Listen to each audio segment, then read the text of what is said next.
जीवनी डॉक्टर भीमराव अंबेडकर। अध्याय 3 शिक्षा। डॉक्टर भीमराव अंबेडकर पढ़ाई को बहुत महत्व देते थे। वे कहते थे सबको लगन से भरपूर पढ़ाई करनी चाहिए। केवल पढ़ाई कर के उपाधियां प्राप्त करना ही पर्याप्त नहीं है, छात्रों को रचनात्मक कार्य भी करना चाहिए। डॉ भीमराव अंबेडकर ने अपनी सफलता का रहस्य एकमात्र शिक्षा को ही बताते हुए कहा था, शिक्षित बनो, संगठित रहो और संघर्ष करो। भीमराव जब 5 वर्ष के हो रहे थे तो माल भीमाबाई को उन्हें पाठशाला भेजने की और उनकी पढ़ाई लिखाई की चिंता होने लगी। पिता की कोशिशों के बावजूद एक अछूत बालक को किसी भी पाठशाला में दाखिला नहीं मिल रहा था। राम जी ने अपने पुत्र के दाखिले के लिए राजकीय वर्नाकुलर स्कूल के प्रधानाचार्य से बात की। प्रधानाचार्य को राम जी पर दया आ गई और उन्होंने भीमराव का दाखिला स्वीकार कर लिया। स्कूल के प्रधानाचार्य ने भीमराव के पिता से एक शर्त रखी कि भीम अपने घर से एक टाट लेकर आया करेगा। वह दरवाजे के पास बाहर बैठेगा और किसी बच्चे को नहीं छुएगा। राम जी ने प्रधानाचार्य की शर्त मान ली और भीम स्कूल जाने लगे। बालक भीम को स्कूल में सवर्ण हिंदू लड़कों के साथ बेंच पर नहीं बैठाया जाता था। वे उनके साथ भूमि पर एक ही कतार में भी नहीं बैठ सकते थे। भीम को अपने भाई आनंदराव के साथ जमीन पर ही बैठकर पढ़ना पड़ता था। वे अपने साथ रोजाना एक टाट का टुकड़ा ले जाया करते थे। इस टाट को स्कूल में बिल्कुल नहीं करने दिया जाता था, क्योंकि उनके स्पर्श से अन्य चीजों के अपवित्र हो जाने का भय था। भीम तथा अन्य अछूत बालकों को कमरे के बाहर ही बैठना पड़ता था। जब भीम को अपनी छोटी उम्र में ही एहसास हो गया था कि पाठशाला के लड़के उनका मजाक उड़ाते हैं। भीम को स्कूल में प्यास लगने पर स्कूल का चपरासी दूर से उनके हाथों में पानी डालकर पिलाता था। कई बार तो उन्हें दिन पर प्यासा ही रहना पड़ जाता था। इंटरवल में जब सब लड़के एक साथ बैठकर खाना खाते तो भीम भी एक कोने में अपना रूखा सूखा खाना खाते, पर पानी उन्हें तभी मिल पाता था जब अन्य सभी स्वर्ण बच्चे नल से पानी पी लिया करते थे। कभी कभी ऐसा भी हुआ करता था कि सभी बच्चे पानी पीने के पश्चात नल की टूटी बंद कर जाते थे। उस दिन भीम नल से पानी नहीं पी पाते थे। भीम स्कूल जाते समय किसी सार्वजनिक कुएं से पानी खींचकर पी लिया करते थे। स्वर्ण हिंदुओं को इसका पता लग गया। एक दिन भीम को वहीं कुएं पर पकड़ लिया, उनको बुरी तरह मारा और ताड़ना दी कि वह कभी भी उस कुएं से पानी पीने की हिम्मत न करे। भीम इस घटना से बड़ा दुखी हुए। स्कूल और घर का फासला अधिक दूर था।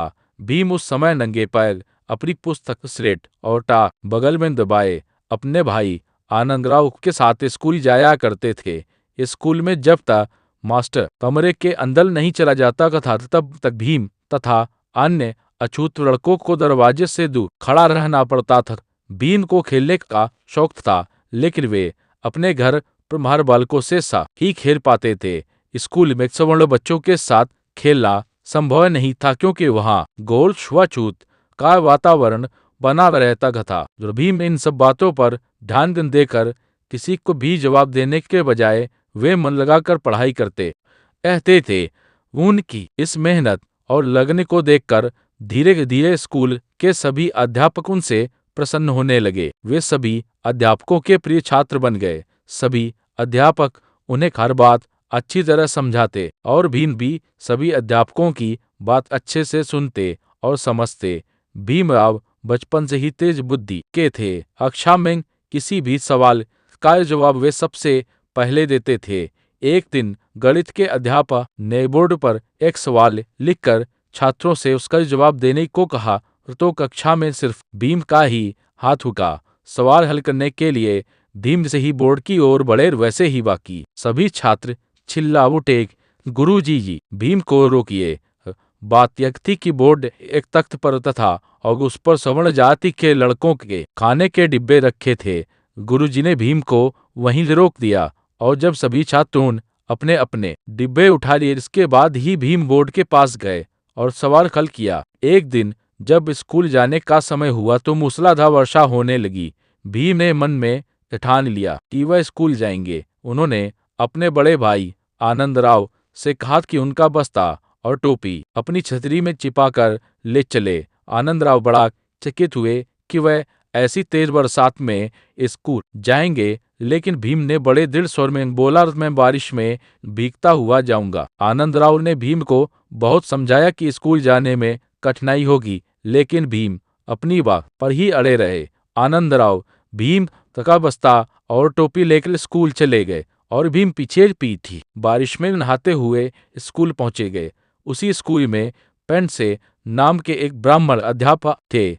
उन्होंने जब भीम को देखा तो वह चकित रह गए। अनेक कठिन परिस्थितियों का सामना करते हुए डॉ भीमराव अंबेडकर ने अपनी दृढ़ इच्छा शक्ति के साथ कड़ी मेहनत की और LL.B. डी बार एट लॉरेम HMSC PhD और DSc जैसी डिग्रियां प्राप्त की। बॉम्बे मुंबई यूनिवर्सिटी से 1913 में डॉ भीमराव अंबेडकर ने अर्थशास्त्र और राजनीति शास्त्र में डिग्री ली और कोलंबिया यूनिवर्सिटी से पोस्ट ग्रेजुएशन के लिए अमेरिका पहुंचे। साल 1913 में बाबा साहब ने कोलंबिया यूनिवर्सिटी में दाखिला लिया तथा इसके लिए बड़ौदा के राज परिवार से उन्हें वजीफा भी दिया गया था। इसकी दौलत वो विदेश जाकर पढ़ सके। डॉ भीमराव अंबेडकर अपने समय के विश्व के 6 विद्वानों में से एक विद्वान माने जाते थे।